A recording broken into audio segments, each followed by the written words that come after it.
Ya, eee, jadi, struktur, Edunext ini sebenarnya, harusnya tuh dibuat per minggu ya, kalau sebaiknya per modul. Cuman kan modul kita kan nggak, 1 modul kan bisa jadi ada 3 minggu, ada yang 2 minggu. Nah jadi, ini kita sebenarnya masuk minggu kelima, masuk ke, liquid-liquid separation, tapi juga akan bahas minggu keempat juga ya, minggu keempat tentang minggu keenam sorry, minggu keenam tentang bagian, metal production hari ini. Terus kalau rekaman-rekaman biasanya saya masuk langsung per modulnya. Per modulnya di bawah sini ada video rekamannya gitu ya. Jadi saya nggak bikin satu modul sendiri tentang video rekaman. Beda sama kalau MS Team kan kita bisa bikin folder-folder sendiri gitu ya. Nah kalau di sini kemudian ini juga ada rekaman yang modul 3, kemudian modul modul 4 udah buat saya rekamannya belumnya udah ya. Ini juga ada rekaman kuliah kemarin yang minggu lalu. Yang minggu ini biasanya saya akan lakukan pas saat saya usahakan di Jumat sore ya gitu.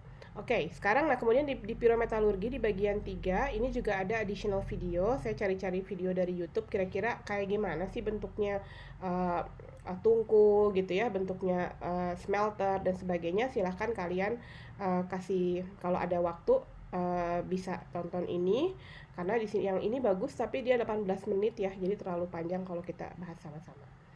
Oke, itu ya nggak perlu buat jadi silakan dikerjakan di waktu senggangnya sambil nonton sambil nyemil or something ya. Eh, Silakan ditonton ini videonya. Oke, kita akan lanjutkan di bab berikutnya. Ups, salah, bukannya ini. Tentang yang bab part 2 atau part 3 ya. Oke. Oke, ini ya, masuk ke liquid liquid separation. Nah di liquid liquid separation ini atau mungkin saya langsung share screen biar saya bisa uh, share apa biar bisa karena kita akan lihat video selain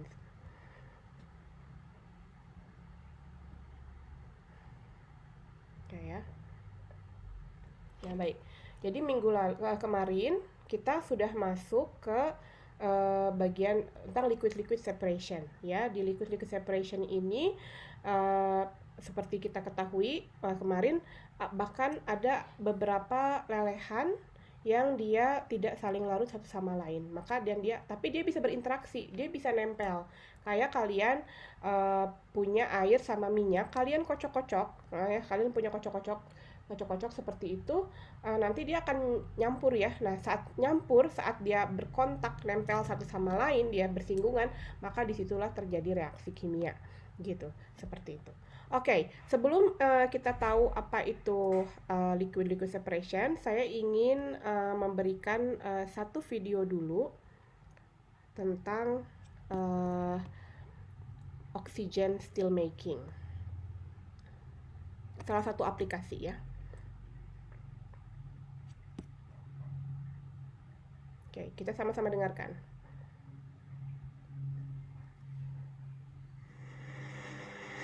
There are two main methods used to produce steel: basic oxygen steel making and electric arc. Basic oxygen steel making, or BOS, is the main bulk production process for refining iron into steel. BOS vessels can take up to 350 tons of molten iron at a time and convert it into steel in less than 30 minutes. To start with, scrap steel is deposited in the vessel. Then the hot metal, which may have been pre-treated to remove elements such as sulfur, is added. A water-cooled lance is lowered into the vessel and high-purity oxygen is blown through the lance at about twice the speed of sound, just above the surface of the hot metal. The oxygen combines with impurities and this oxidation produces heat.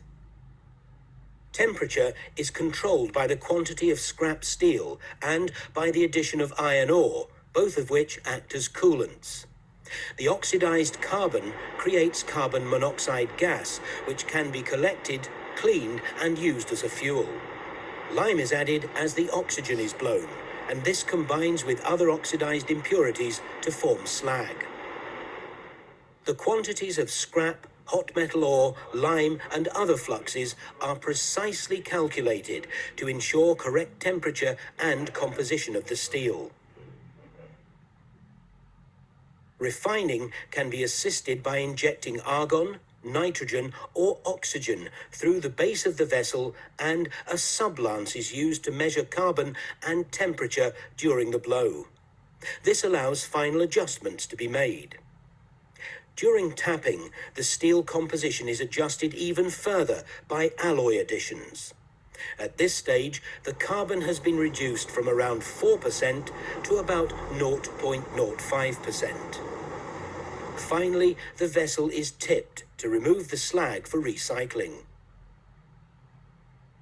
Oke, nah itu contoh aplikasinya dari liquid-liquid system, liquid-liquid separation untuk memisahkan, untuk melakukan reaksi, ya. Mana tadi? Oke, ini screen-nya kelihatan? Udah bisa ya? Oke. Nah, jadi itu tadi contohnya ya. Kenapa dia harus ditambahkan scrap? Kenapa dia ditambahkan yang lain? Ntar kita sambil jalan kita ulang lagi. Nah, oke ya. Nah, jadi tadi itu contoh reaktornya. Jadi reaktornya itu dia punya bukaan, istilahnya misalnya tadi ada yang kayak gitu ya. Nanti di bagian sininya juga ada bisa dibuka juga. Kenapa? Karena nanti dia di apa namanya dibengkokin ya, dibengkokin atau dituang gitu ya, kayak kita nuang bejana gitu. Nah, ini material karakteristiknya untuk liquid-liquid separation itu yang pertama adalah lelehan. Tadi kan kalau kita lihat di sini ada kalau tadi contoh yang untuk oxygen steel making.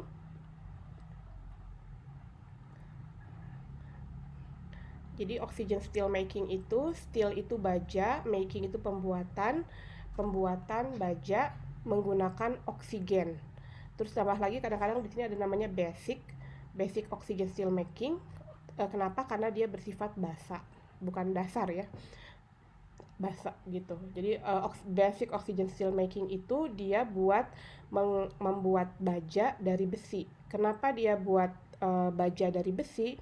Karena besi itu besi yang keluar dari blast furnace, dia punyanya sekitar persentase karbonnya itu sekitar tadi 4-5%. Sementara kalau baja itu kita maunya sekitar berapa tadi 0,5% gitu ya. Atau mungkin kalau kalian lihat di bahan konstruksi ada yang 0,5%, ada yang 0,8%, ada baja eutectoid 0,76 ya, austenite yang eutectoid gitu. Jadi itu dikurangi dari sini ke sini. Tuh. Nah, yang material karakteristiknya itu dia dalam fasa cair atau liquid phase, dan kita sebenarnya ingin sekali yang punya very low melting temperature. Kita pengen punya liquid phase yang punya titik leleh yang serendah mungkin gitu ya. Kemudian yang kedua adalah punya low mutual solubility. Artinya dia tidak boleh saling larut. Jadi tadi di sistem basic oxygen steel making tadi di akhir dia akan punya liquid metal, yaitu si liquid metal baja yang mengandung 0,5% karbon. Sementara ininya ada slag. Slag itu terdiri dari apa? Tadi dia bilang lime is added. Lime-nya itu bukan lemon ya. Lime itu artinya CaO. Jadi lime itu bukan CaO, tapi bukan lemon, tapi dia kalsium oksida. Nah, kalau limestone itu adalah namanya adalah CaCO3. Itu nama ya gitu. Jadi lime itu artinya CaO. Ya, nah jadi di sini ada slag. Gunanya slag apa? Dia akan menarik pengotor-pengotor yang udah berupa oksida. Misalnya nanti ada pengotor dari mangan oksida masuk ke slag karena dia lebih nempel, covalent bonded ya, dia lebih ikatan kovalen, dia akan lebih nempel ke uh, bukan bukan apa slagnya akan lebih nempel dengan sesama slag gitu selama lelehan oksida gitu. Jadi gunanya dia menarik semua pengotor-pengotor, termasuk FeO juga pasti FeO masuk ke sini gitu. Nah, kita ingin bahwa slag dan Fe itu dia tidak saling larut. Jadi yang satu juga densitasnya sekitar 1,8 slag ini, Fe ini sekitar 6,8. Jadi jauh bedanya. Pasti dia akan jauh lebih berat dibanding yang slag. Kemudian favorable distribution of minor elements. Jadi ingin sekali agar kalau ada minor elemen akan masuk ke yang ingin kita punya, inginkan gitu ya. Jadi kalau kayak dia Fe, kemudian pengotor-pengotornya misalkan ada fosfor atau ada sulfur atau ada ada nikel, ada aluminium, ini bisa teroksidasi, kemudian dia akan masuk ke dalam si slagnya. Kemudian yang diinginkan juga ada high density difference atau ada densitasnya ya, juga harus bagus. Tentunya ini udah bagus banget. Kemudian ada low viscosity juga. Jadi tidak boleh terlalu viskos. Kalau kita terlalu viskos biasanya kita naikkan dulu temperaturnya lebih tinggi biar dia bisa viskositasnya bisa lebih rendah. Viskositas yang lebih rendah membuat dia bisa berinteraksi dengan satu sama lain ya. Tadi lelehan lava tadi yang berpijar-pijar gitu ya, dia harus kontak nih di sini antara ini dan ini. Kemudian juga ada dia punya high interfacial energy antara slag 1 dengan yang liquid metal agar dia bisa kontak gitu, agar dia bisa kontak. Kemudian ada low ratio of discard to retain phase. Jadi retain phase itu artinya ini adalah si lelehan logam gitu. Sementara yang discharge nya yang dibuang itu adalah si slagnya. Kan slagnya nanti di collected ya, diambil kan slagnya.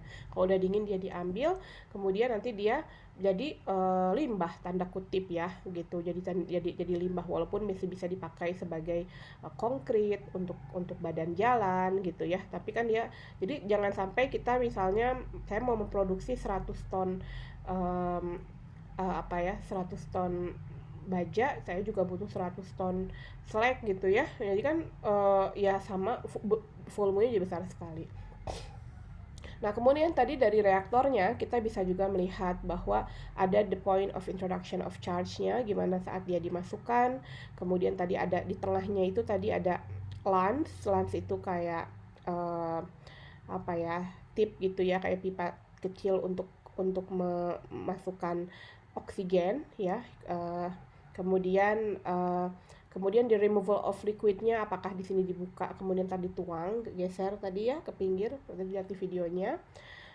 Kemudian juga ada residence time atau berapa, nah metode steeringnya seperti apa, agitasinya pakai apa, mau pakai gas gitu ya, gas O2. Kalau di sini contohnya basic oxygen steelmaking dia pakai gas O2. Kemudian dari gas inertnya, dari gas inertnya atau dari kontrolnya seberapa flow-nya gitu, itu dari sana. Nah gitu ya, kebetulan saya waktu S3 itu saya ada di satu ruangan ya. Jadi waktu saya pertama kali datang, terus masih ini banget ya, unyu banget deh kayaknya, masih 22 tahun. Di sana dikasih satu ruangan, tapi ruangannya gabung dengan teman-teman yang lain. Kemudian saya dikenalin, saya di Indonesia gitu ya, oke gitu. Terus begitu teman saya dari Turki ya, perempuan namanya Neslihan Doğan. Dia projectnya tentang steel making. Jadi dia bikin mass balance juga, transfer fenomenanya di satu steel making ini gitu. Dia mengambil data-data dari industri untuk dimodelkan. Kemudian datang lagi teman saya dari Bangladesh ya, Nazmul Huda sama Mursyid Alam. Yang satu Nazmul Huda jadi lecturer di Sydney Technology University gitu ya, kalau nggak salah. Kalau Kalau Morshed Alam itu masih di Swinburne University. Nah, mereka berdua itu juga memodelkan computational fluid dynamics yang kemarin saya bilang ya. Ada yang tentang copper smelter, ada yang tentang oxygen steel making gitu ya. Kemudian ada juga teman saya yang dari Cina ya, Bernard. Dia juga memodelkan, tapi dia bilang dia memodelkannya secara cold modeling. Jadi artinya dia memodelkan ini, tapi slagnya dia modelkan di lab sebagai minyak, ironnya sebagai air. Tapi dia analisis dari soundnya, dari wavesnya, dari apa ya, bubblesnya, the size of bubbles, ukuran bubbles, dan dari data-data secondary itu dia cari korelasi yang memudahkan operator di lapangan untuk bisa melihat proses tanpa apa ya, harus memasukin, tadi kan dia bilang dia masukin lens ya, masukin satu panjang begini kan, untuk temperaturnya tadi, untuk nyari temperatur. Gimana kita tahu proses tanpa cuman ngedenger aja gitu.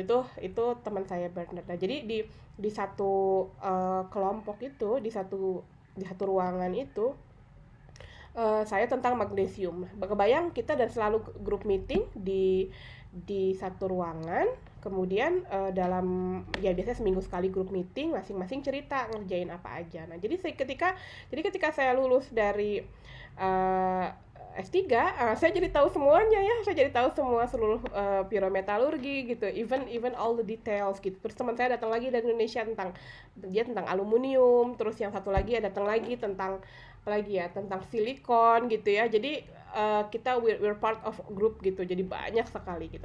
Nah, lesson learn yang kita bisa lihat di sini adalah kita jangan pelit untuk waktu kita untuk belajar, itu aja.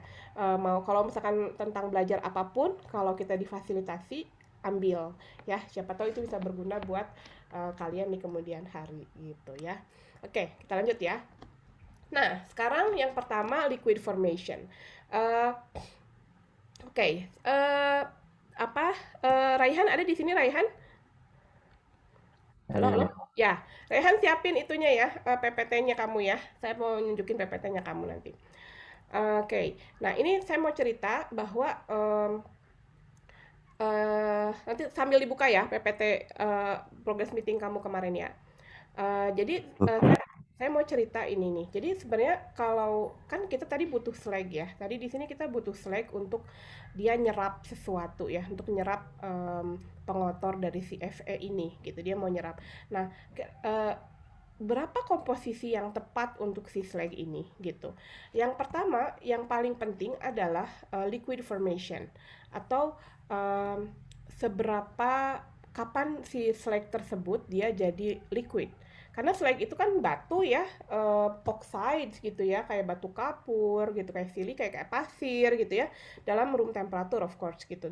Nah, bagaimana dia jadi cair? Nah, gitu. Sekarang kita lihat, kalau misalkan silika aja ya, kalau misalkan oksidanya berupa silika, melting point pure silika itu adalah 1725 derajat Celcius. Berarti Anda bayangkan kalau misalnya Anda mau bikin silikanya meleleh, itu harus di atas temperatur ini gitu ya. Alumina juga di titik lelehnya adalah 2050 derajat Celcius gitu. Jadi ini dia harus di atas ini gitu. Nah, tapi kita sangat bersyukur. Kenapa? Karena kalau dua komponen ini digabungkan, ternyata dia punya melting point-nya jadi lebih rendah gitu. Makanya the melting temperature can be lowered by dissolving more compounds. Jadi semakin banyak komponen yang saling larut satu sama lain di temperatur yang lebih tinggi ya, maka dia melting liquidnya akan jadi lebih rendah. Nah, ini sebagai contoh. Kita gedein ya. Biasanya asalnya saya mau cari catat nih di sini, mau nulis sesuatu, tapi saya hapus aja ini. Nah, gitu ya. Nah, kita bisa lihat di sini, ini adalah diagram fasa CaO Al2O3. Mohon maaf ya, saya agak flu, nggak enak badan, suaranya agak bindeng. Nah, Di sini jadi ini CAO ya. Jadi CAO ini ada CAO, dia 100% CAO tuh ada di sini ya, 100% CAO di sini. Nah, yang ini Al2O3 jadi 100% Al2O3-nya di sini. Nah, di sini dia CAO-nya melting point-nya adalah 2600 derajat. Jadi nggak digambar ya. Sementara melting point dari Al2O3 adalah 2045. Kalau yang tadi 2050 lah plus plus minus ya di sini. Nah, kita lihat di sini uh, kita bisa ternyata fasa liquidnya itu dia semakin banyak Al2O3 yang semakin banyak CaO yang ditambahkan ke Al2O3, maka dia akan menurunkan melting temperaturnya. Jadi garis ini namanya adalah garis liquidus ya. Nah, terus di sini. Jadi artinya saya bisa dapat saya bisa dapat melting point sampai 100 jadi melting point saya itu bisa sampai di sini saya baca 1360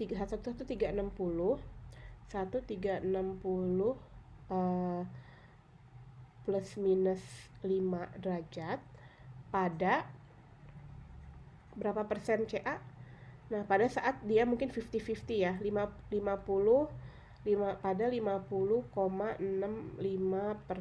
Al2O3 gitu. Jadi di sini dia liquid gitu. Artinya jadi makanya kenapa sih selain itu dia harus ada campuran dari beberapa fasa gitu ya. Jadi dia bisa menggunakan campuran seperti itu. Contoh lain ya, ini CaO dan silika. Ini juga sama. Contoh lain CaO dan silika, saya gedekan dulu biar lebih kelihatan. Oke, ini dia ngukur ya, dia ngukur kemudian dari beberapa data titik-titik itu kemudian dimodelkan jadi seperti ini. Ya, di sini ini juga sama ya, CaO-nya sekitar 2570 atau 2600 sekitar itu, kemudian silikanya 1720 sekian. Kemudian di sini dibilang di sini ada two liquid atau ada dua liquid yang saling tidak larut. Kemudian ini kita bisa juga lihat liquidnya itu bisa sampai 1000, ini 1200, 1300, 1400, 1400 sekian ya. Jadi bisa sampai 1400 mungkin 1436 nih. Nah, dia melting temperature di titik ini gitu. Jadi 1436 itu udah melting. Dengan catatan komposisinya harus di komposisi yang ini. Jadi kita baca ke bawah. Jadi harus komposisinya antara CaO-nya sekitar mungkin 50 lebih gitu, kira-kira seperti itu. Ya, jadi itu ya teman-teman rekan-rekan semua hubungan antara tadi liquid formation tadi. Nah, ini juga contohnya, nah bagaimana kalau 3 sistem? Kalau 3 sistem ini adalah misalnya FiO2, AlO2, Al2O3 sama CaO. Contohnya ini ada kalau dari diagram fasanya ini adalah seperti ini. Diagram fasanya adalah seperti ini dan ini adalah batas-batasnya ya, batas-batas liquid. Misalkan ini adalah liquidnya, kemudian ini adalah fasa apa, fasa apa, fasa apa. Jadi yang ini fasa saling stabilnya adalah apa. Nah, kalau yang gambar di sini adalah namanya fasa dia ketika fasa liquidus temperaturnya. Jadi dia juga pakai Vexage untuk melihat liquidus temperaturnya kira-kira berapa gitu. Sekarang kalau yang dari saya coba stop share, Rehan coba perlihatkan Rehan yang hasil hitungan kamu kalau pakai apa tuh Kak? Kamu sistemnya apa? Coba kita lihat. Untuk yang sistem yang tadi ada juga. Oke, Coba boleh. saya share. Tapi masih yang rapet itu sih Bu nggak apa-apa. Yang ya boleh sih. Saya Hmm,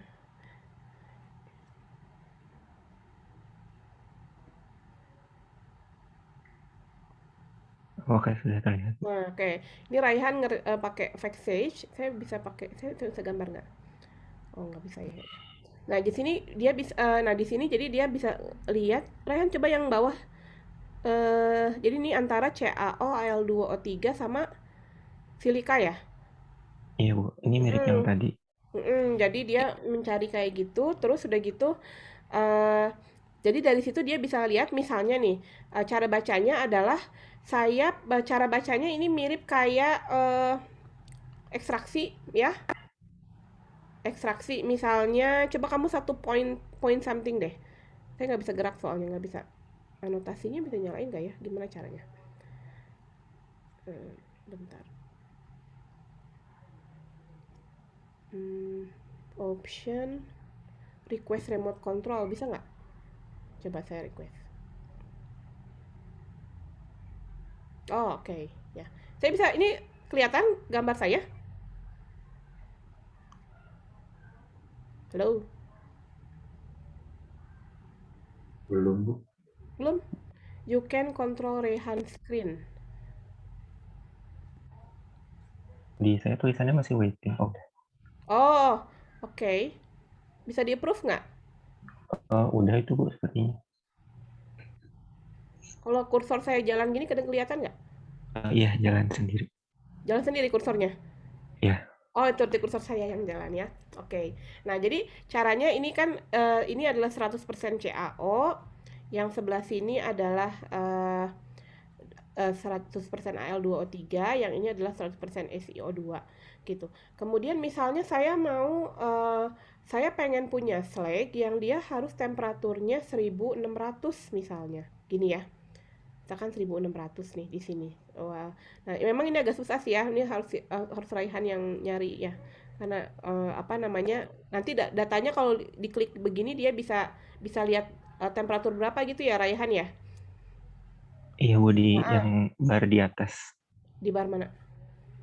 Yang ini. Sebentar ya Bu. Saya coba. Nih. Oh Ini iya. diklik garisnya diklik nanti di sini muncul Oh, 1800. coba kamu klik kanan. Oh. Oh, dia ada temperaturnya ya. Nah, misalkan dia mau temperatur 1800 gitu kan. Nah, nanti dia bisa ngeliat di titik ini, oke, berarti saya misalkan mau 1800. Eh kalau kayak gitu di sini berarti atau jangan deh, cari yang lebih rendah deh, 1600 misalnya. Raihan cari mana?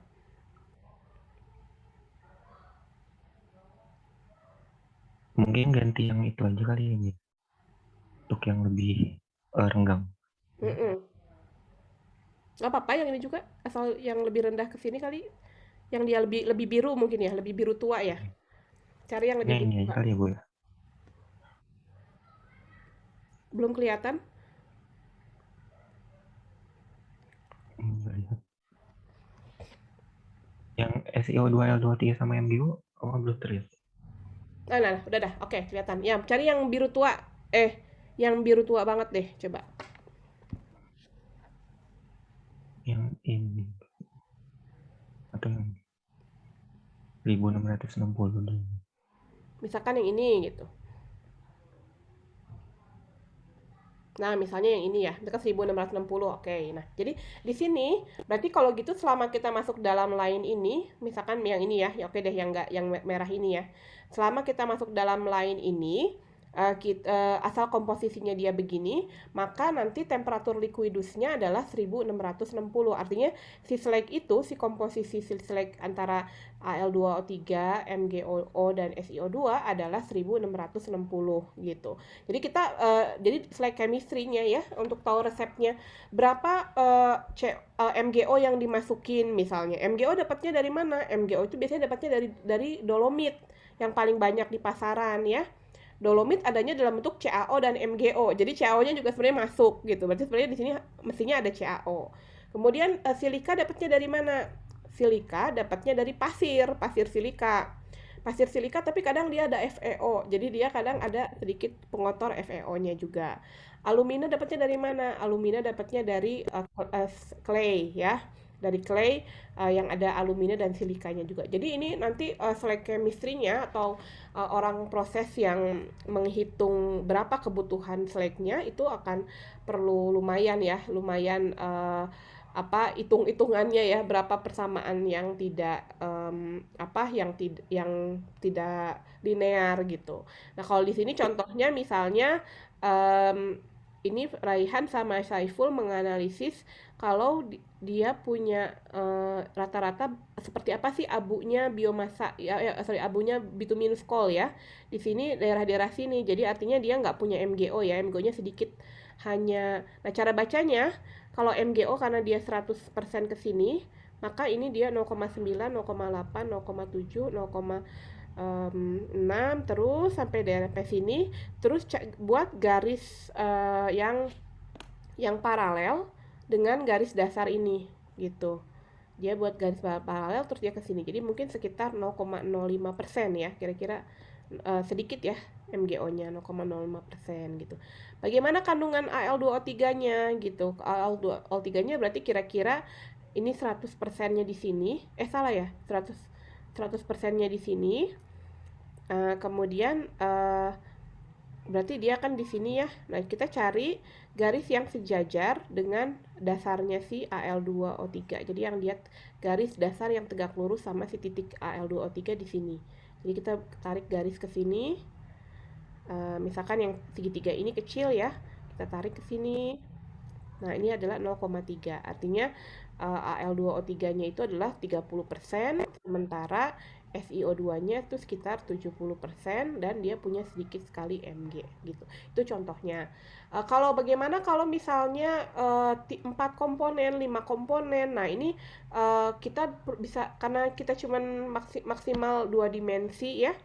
Jadi kita perlu bikin beberapa diagram ini untuk misalnya saya akan bikin ini dengan komposisi keempatnya fix gitu. Komposisi keempat fixnya jadi pada saat 10% CaO gitu. Nah, jadi perlu bikin lagi. Kemudian untuk diagram kuartener ya, berarti ya 4 ini. Bagaimana kalau yang lebih? Jadi lebih lagi. Jadi intinya seperti itu. Nanti sainsnya kompleks ya. Ini salah satu bagian dari penelitiannya Raihan sama Saiful.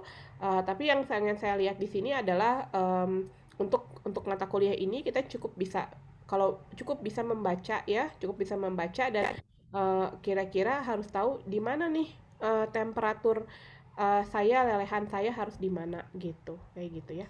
Oke, ada yang di sini, saya stop di sini dulu deh. Ada yang mau ditanyakan?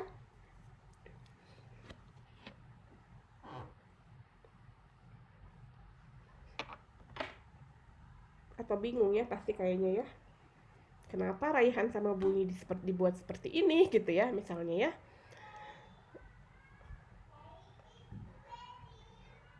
Ayo, ada yang mau bertanya? Nggak ada? Oke, kalau gitu kita kembali ke normality aja ya. Kayaknya nggak mau ditanya. Silakan, saya harus gimana nih caranya?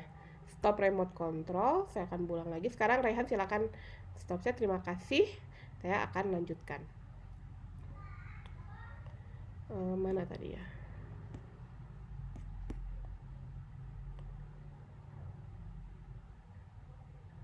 Oke, ya jadi seperti itu. Jadi ini yang lebih disederhanakan, dia dibuat jadi cukup beda 100 derajat ya Raihan. Kalau kita lihat di sini yang penting kita lebih bisa baca. Jadi misalkan untuk aplikasi yang tadi saya tentang basic oxygen steel making tadi, temperaturnya harus berapa. Nah, nanti kita lihat dulu berapa temperatur lelehan baja gitu.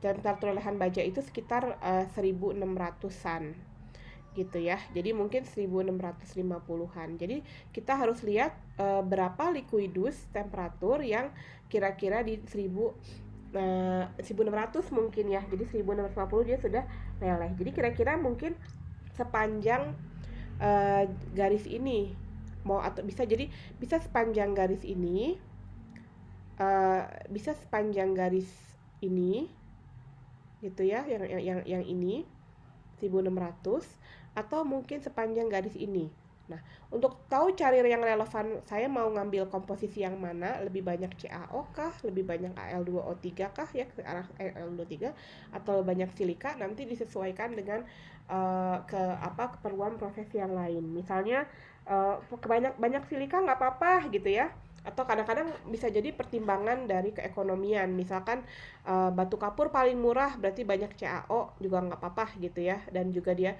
bersifat basa gitu, itu nggak apa-apa. Jadi mungkin bisa jadi daerah sini. Itu pertimbangan pertama, jadi dari material. Kemudian pertimbangan kedua biasanya komposisi juga dari interaksi. Nah, interaksi. Jadi kalau flagnya itu misalnya di sini flagnya adalah banyak CaO-nya, misalkan flagnya di sini ya. Misalkan flagnya di sini, CaO-nya saya bacanya ke sini ya, bacanya ke sini, CaO-nya 1 dan saya ambil caranya. Jadi cara baca titik ini misalnya ya, saya mau baca titik ini, saya biar kalian tahu caranya. Pertama, tarik garis yang sejajar sama si CaO ini, terus saya tebalkan biar kelihatan. Terus saya tarik garis paralel saya bawa paralel ini ke sini. Jadi berapa CaO-nya di sini? Bacanya di sini.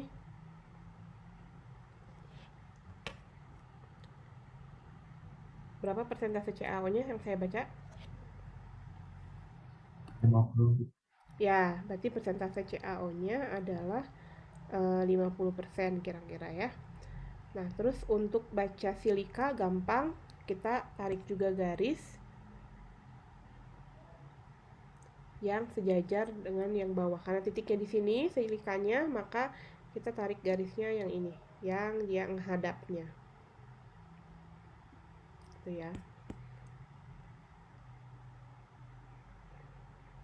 Kali ini. Terus saya tarik ke sini. Ke sini. Bacanya berapa?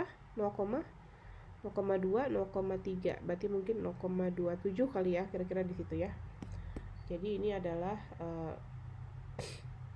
0,27 persentase SiO2. Berarti 27%. Nah, berarti persentase Al2O3-nya adalah si 100 kurangi ini. Jadi sama dengan 23% gitu. Nah, karena misalnya ini ada 50% CaO, berarti banyak ini lebih bersifat basa ya, maka nanti line-nya atau si vesselnya kan ini kan ada bata tahan apinya ya, bata tahan api yang dia line-nya ini. Nah, bata tahan apinya dia harus refraktorinya atau bata tahan apinya dia juga harus bersifat basa gitu. Jadi harus terbuat dari Al2O3 juga biasanya. Harus terbuat dari CaO juga. CaO SiO2 juga lah gitu. Terbuat dari mungkin CaO juga kayaknya. Majority ya, mungkin CaO MgO gitu. Jadi biar dia lebih basah gitu. Oke, jadi biasanya itu ukuran misalnya kalau kita mau di sini gitu. Nah, kadang-kadang ada juga nanti minor-minornya yang lain, misalkan mangan dan sebagainya, mungkin kurang dari 1% ya, mungkin berapa gitu, tapi ya mungkin nanti enggak terlalu mempengaruhinya gitu ya. Oke, saya lanjutkan. Nah, apa itu liquid immiscibility? Liquid immiscibility itu adalah dua cairan yang tidak larut, seperti air sama minyak ya. Liquid immiscibility is favored when there are very different type of bonding between different chemical species within the melt. Artinya liquid immiscibility, ketidaklarutan antara dua larutan itu akan terjadi kalau ada tipe bonding. Misalnya saya punya ikatan kovalen ya, di oksida itu kan ikatan kovalen. Sementara di logam, lelehan logam itu pakai ikatan logam gitu. Karena itu maka dia pasti yang ikatan logam akan dekat dengan ikatan logam, yang ikatan kovalen pasti akan lebih dekat dengan ikatan kovalen gitu. Jadi for example, covalent bonds are typically strong, directional and specific between pairs of atoms. Ionic and metallic bonding are not directional or in ion specific. Jadi masing-masing maka intinya kalau ada slag sama ada lelehan logam dia nggak bisa saling larut gitu, seperti itu ya. Jadi kadang-kadang bisa deviation itu aja sih. Nah, kemudian ada juga proses bahwa misalkan partitioning of elements ya. Artinya partitioning itu pemisahan elemen-elemen yang satu. Jadi misalkan saya punya Fe. Fe-nya itu bisa terpartisi, ada yang masuk ke fasa slag, ada masuk yang ke fasa metal gitu. Atau saya punya mangan. Berapa yang harus masuk ke slag, berapa yang harus tinggal di metal gitu. Nah, in any general reaction involving M, oxygen and liquid oxide. Nah, jadi kalau ada reaksi yang dia punya pakai reaksi ini, misalkan M ditambah O2 jadi liquid oxide dalam fasa lelehan, jadi semua reaksi pasti bakal seperti ini ya. Ini general reaction gitu ya. Nah, jadi ada juga misalnya logam-logam yang membentuk very very stable oxide dengan equilibriumnya besar sekali. Misalnya CaO, SiO2 sama Al2O3. Misalnya lihat diagram Ellingham ya. Anda lihat diagram Ellingham di mana dia jauh lebih stabil di bawah, di paling bawah gitu. Nah, untuk metal oksida yang of intermediate and low stability, it is possible to control the oxygen pressure in the system dan juga mengontrol distribusi atau partitioning. Jadi pemisahan spesiesnya, mana yang harus masuk ke slag, mana yang harus ke fasa logam gitu, seperti itu. Nah, jadi ini contohnya tadi yang video yang tadi.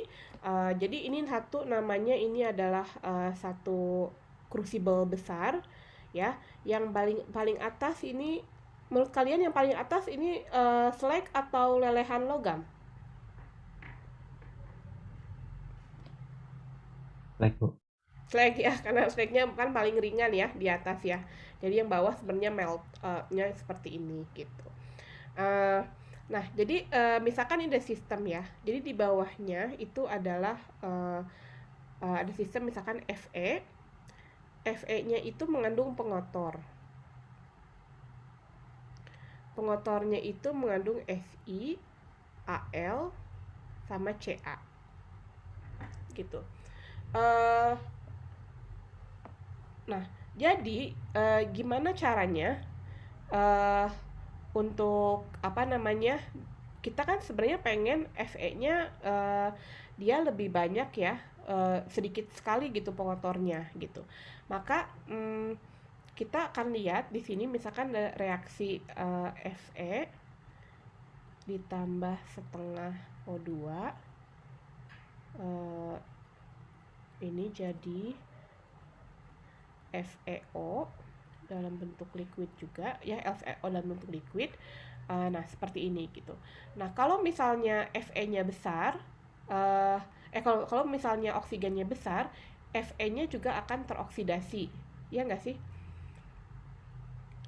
Iya nggak? Kalau gitu, jadi bakal jadi FeO. Tapi dalam keadaan yang sama, kita juga pengen mengoksidasi SiO2 ya. Si kalau kita tambahin oksigen itu dia jadi SiO2 dan dia masuk ke dalam slag sebenarnya. Al kalau kita tambah O2 dia juga jadi Al2O3 masuk ke dalam slag. Sebenarnya kita pengen itu ya. Ca juga kalau tambah O2 adalah Al2O3. Nah, jadi gimana caranya kita buat biar dia diatur ya very low oxygen partial pressure. Ini nggak tahu oksigennya harus gimana, sehingga pada keadaan di mana reaksi ke sana itu tidak terjadi, reaksinya itu harus bergerak ke kiri sehingga menjadi Fe, sementara Fi dan Al-nya tetap bisa teroksidasi gitu. Nggak tahu gimana caranya. Nah itu diaturnya itu pakai bisa pakai backstage ya kalau secara software, tapi dari secara kesetimbangan kita cari angka berapa sih partial oksigennya, tentunya rendah ya, nggak bisa gede-gede banget, yang cukup untuk mengoksidasi Si, Al dan Ca to the oxide phase atau ke the slag, tapi Fe-nya jangan sampai kebanyakan masuk dari liquid iron gitu. Jadi itu contoh yang dilakukan di untuk di metal slag system untuk memisahkan agar metalnya Fe-nya sebisa mungkin bisa lebih murni gitu, seperti itu.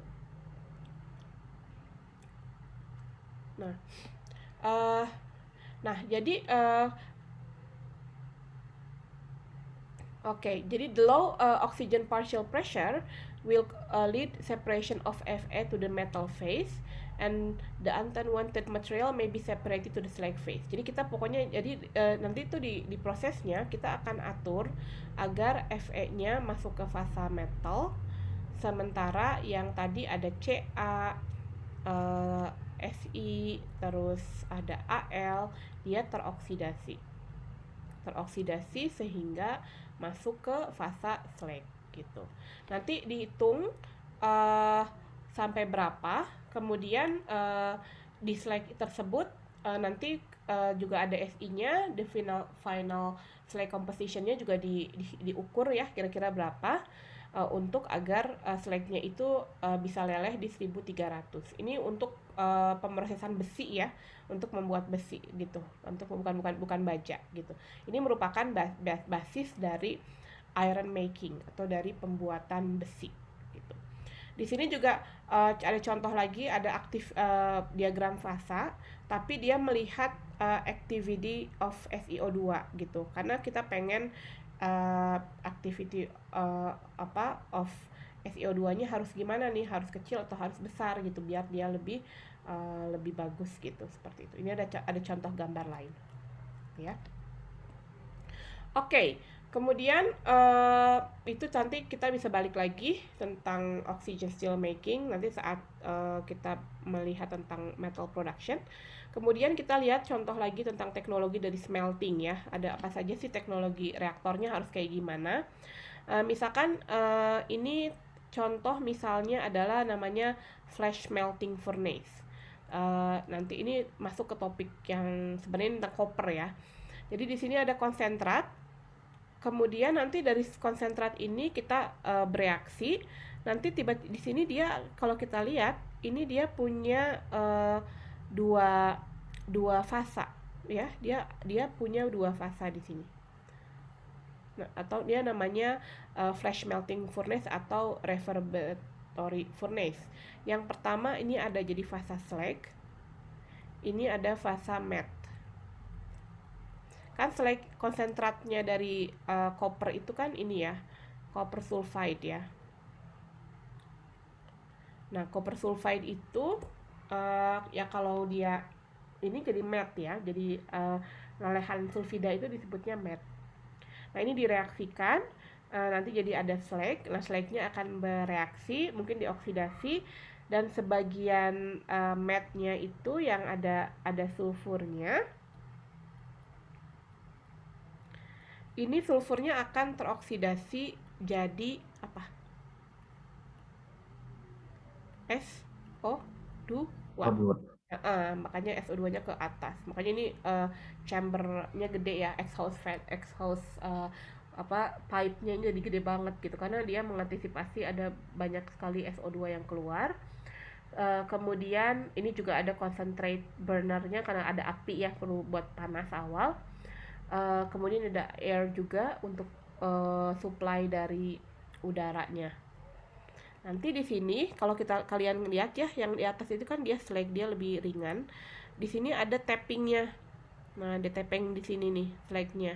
Jadi yang keluar di sini hanya slag. Karena kenapa? Karena si matnya dia berat di bawah. Nanti di matnya juga dia di bawah juga ada gitu. Nah, ini jadi cutaway view dari Outokumpu ya, perusahaan yang besar banget di dunia tentang mineral engineering ya, tentang metalurgi di Finland. Nah, dia softwarenya dia punya HAC chemistry, itu yang saya juga punya, baru beli untuk dari dana penelitian saya beli untuk nanti, mudah-mudahan kalau nanti ada mahasiswa yang ikut rancang pabrik tentang mineral udah nggak takut lagi nih karena udah ada softwarenya. Nah, jadi dia punya simulasi-simulasi untuk reaktor-reaktor seperti ini gitu. Jadi mirip HISIS tapi untuk lebih mineral production gitu ya, ini contohnya. Kemudian teknologi smelting lain, misalnya ini juga yang yang dimodelkan oleh teman-teman saya dulu waktu PhD ya, berbelas tahun lalu. Ini ada cross section ya, ini potong untuk top submerged lance bed smelting reactor. Jadi ada konsentrat masuk pakai conveyor ya, ada fluxnya, ada apa itu flux itu kayak tambahan-tambahan tadi, misalkan butuh silika, butuh alumina buat adjust atau mengatur komposisi dari slag gitu. Di sini ada O2-nya, kemudian ada burnernya, kemudian nanti langsung terjadi reaksi di sini, terus tiba-tiba langsung ada produknya langsung di tapping di sini, sementara off gasnya mungkin ada gas CO dan sebagainya, ini keluar tuh ke waste heat boiler gitu. Dan ada misalnya ada 1-2% carry over to feed gitu.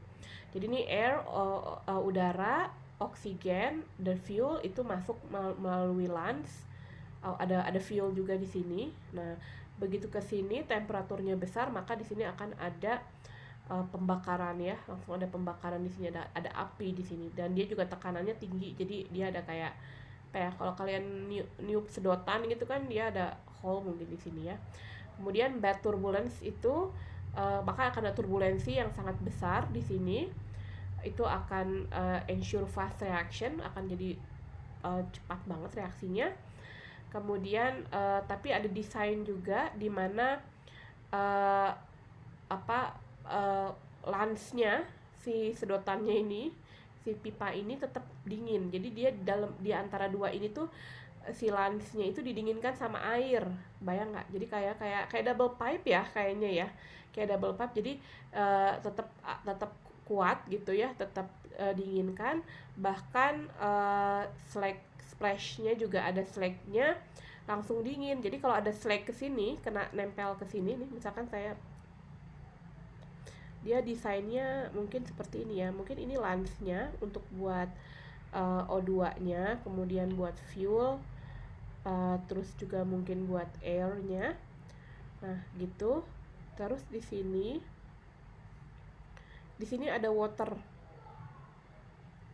cooled yang running pasti ya, yang membuat dia dingin gitu. Karena di sini dia temperaturnya dingin ya, begitu ada slag yang nge-splash, yang apa sih nge-splash itu kelempar ya. Kalau di sini ada slag panas kena dingin, dia apa? Slag kalau didinginin kenapa? Jadi apa?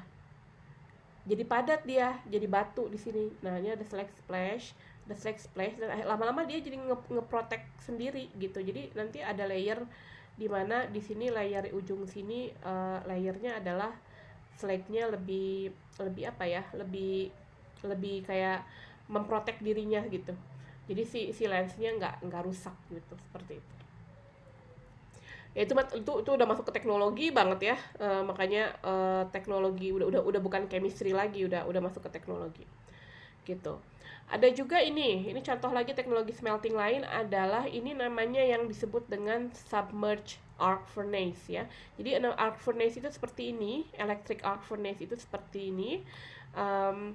Di sini ada ada electrode ya, ini ada chargingnya dalam bentuk liquid, berarti ada kayak pipa atau bukan pipa sih, ini tempat ya, ini kayak tempatnya si crucible-nya dituang. Ini ada bagian apa tuh, apa crane-nya ya untuk ngambil liquid chargingnya ke sini. Kemudian ada elektrodanya yang berhubung dengan listrik. Sementara di sini ada solid charging. Yang ini ya, solid chargingnya ini nyambung ke hoppernya ya, atau hopper, atau mungkin dari sini ada conveyor ke sini. Kemudian ada hold-nya atau ada silo lah, kira-kira seperti itu. Kemudian masuk, jatuh ke sini, jatuh, kemudian dia leleh, jatuh, leleh, jatuh, leleh. Yang di bawah adalah jadi molten metal, yang di atas adalah jadi slag-nya gitu. Kemudian ada high current, energi listrik ya, electric arc furnace.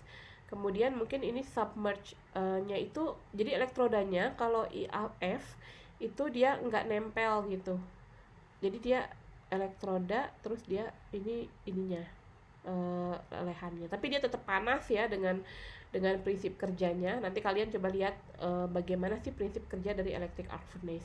Tapi ada juga tipe lain namanya submerged arc furnace, di mana si katodanya ini, si elektrodanya ini, si elektroda karbonnya itu dia malah submerge, masuk ke dalam gitu, seperti itu. Dan ini dia langsung karena dari panas diubah jadi dari listrik diubah jadi panas, maka dia akan menyediakan energi panas buat si lelehan-lelehan baik dari slag maupun dari logam. Nah, setelah reaksi-reaksi, setelah ada turbulensi, maka dihitung, atau mungkin dihitung dari waktu tinggal dan sebagainya. Nanti ini dibuka, liquid metalnya di tap di sini, sementara lelehan slag-nya di tap di sebelah sini gitu. Jadi dibuatnya seperti itu. Ini electric arc furnace itu lebih convenient untuk perusahaan-perusahaan yang kecil.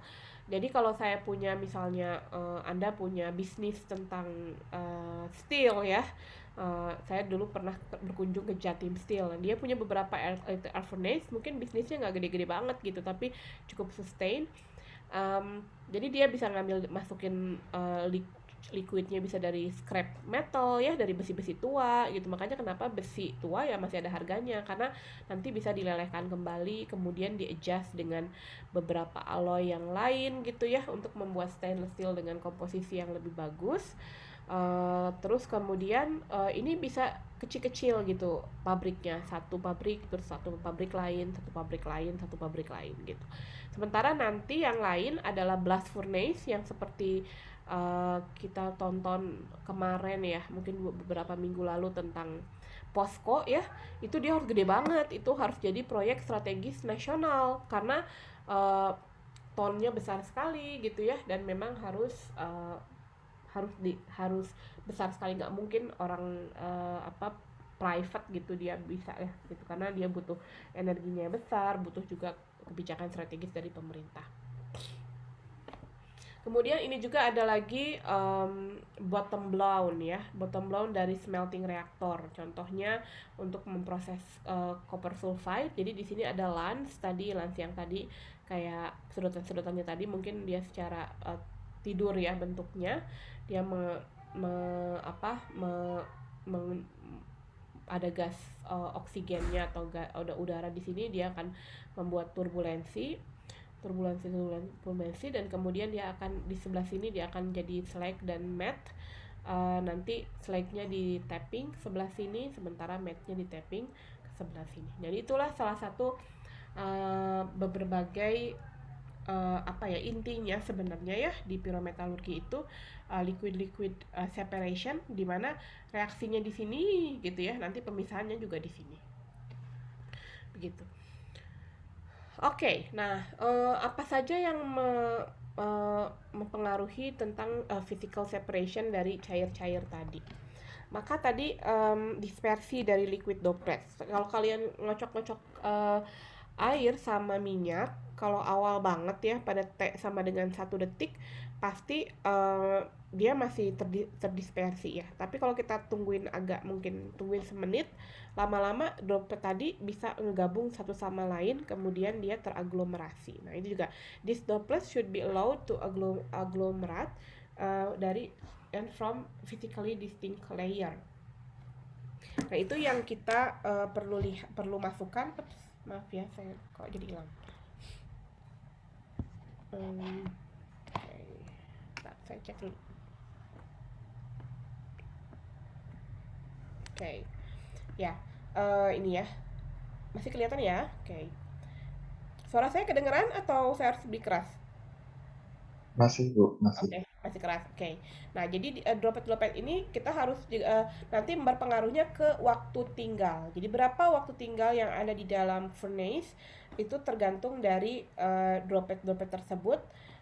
Misalnya kita lihat juga physical fenomenanya, berapa lama dia bisa agglomerate, ya bisa bergabung dengan satu sama lain, kemudian dia langsung terjadi satu layer. Misalnya di sini ya, di sini tuh kan mungkin di sini dia bakal terturbulensi banget nih ya, bakal terturbulensi banget. Nah, kemudian dia begitu nyampe ke sini, kita kan ada lagi yang baru, nah yang lama mungkin akan terside ke sini, ngegeser ke sini.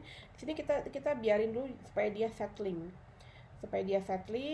slagnya juga dari yang macam-macam itu jadi lumayan jadi 2 layer, baru kemudian di tap gitu. Nah, jadi ini di sini lensnya ada di bawah, di sini ya, lensnya di bagian bawah, bottom blow namanya. Kemudian viscosity melt, juga viskositasnya. Nah, ini ada juga sendiri nih, kalau di Vexage pun ada di softwarenya. Kemudian di viscosity of meltnya juga dia sangat dependent sekali dengan temperaturnya juga. Kemudian interfacial tension, ini cukup sedikit sekali data tentang interfacial tension, tentang slag metal and matte nanti, dan ini juga sangat sensitif dengan impurity elements. Tapi ini penting untuk tahu seberapa gampang material di slag sama material di metalnya itu ketika dia nempel, dia bisa saling berinteraksi. Dulu banget saya pernah dapat course tahun 2009, itu ada di profesor dari Hungaria ya, datang ke Australia waktu itu untuk cerita tentang ini.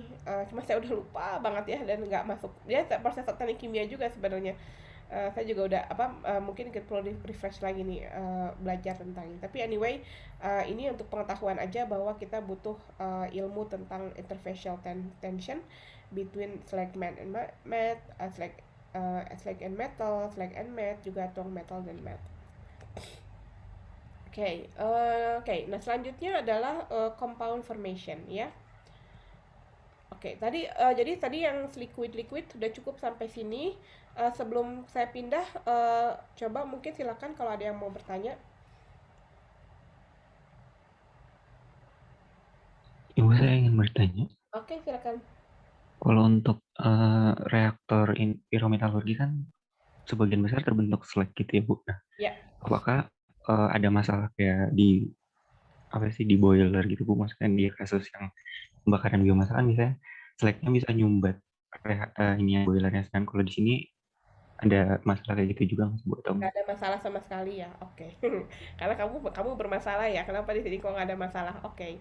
Nah, kenapa di sini nggak bermasalah? Karena memang sudah didesain seperti itu ya. Pertama, slagnya itu semua selalu dalam keadaan liquid di sininya. Dia selalu dalam keadaan liquid, jadi sehingga dia di tapping untuk memang di tappingnya dalam keadaan liquid. Mana ya, saya coba ada nggak video tentang slag tapping.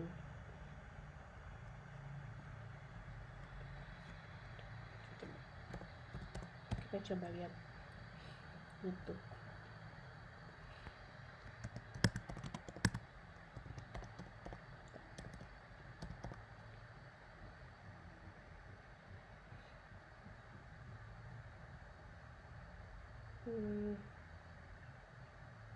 Mana ya, coba kita lihat. Ntar, saya matiin dulu ininya, suaranya.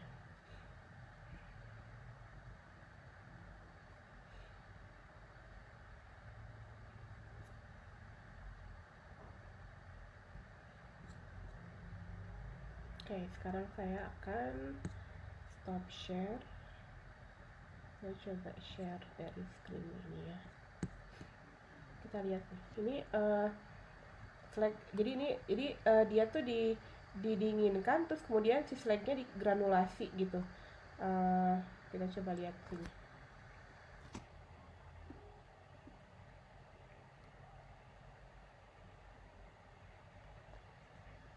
Kita coba ya, ada nggak ya?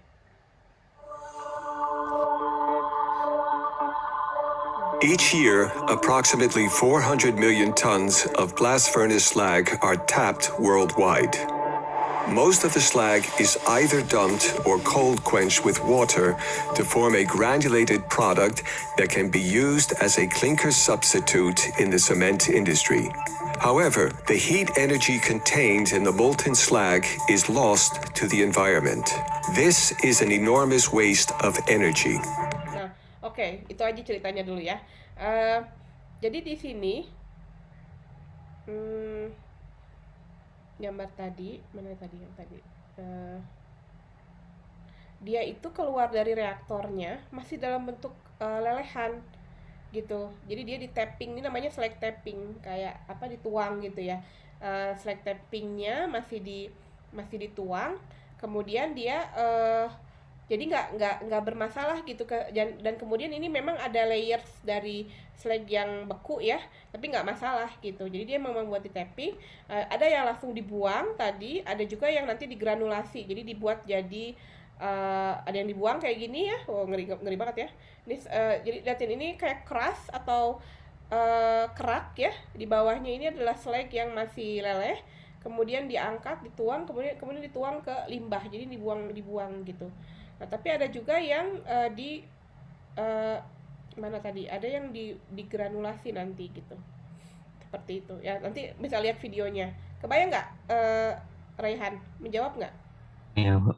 Oke ya. Jadi ini memang desainnya. Nah, sekarang if you can come up with an idea ya, kalau kita bisa come up dengan ide desain gimana ya reaktornya gitu buat boiler biomasa, biar dia bisa pakai tadi yang kayak kamu bilang, dia pakai kalium, pakai pakai tandan kosong sawit, tapi nggak bikin masalah sama si boilernya gitu ya. Nah, itu yang challenge-nya nih gitu. Oke. Ada lagi yang bertanya?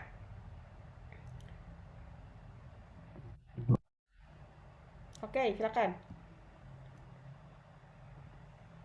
Ada lagi yang tanya? Cukup?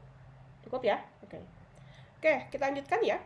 Nah, berikutnya adalah compound formation. Nah, ini sebenarnya sih compound formation itu lebih ke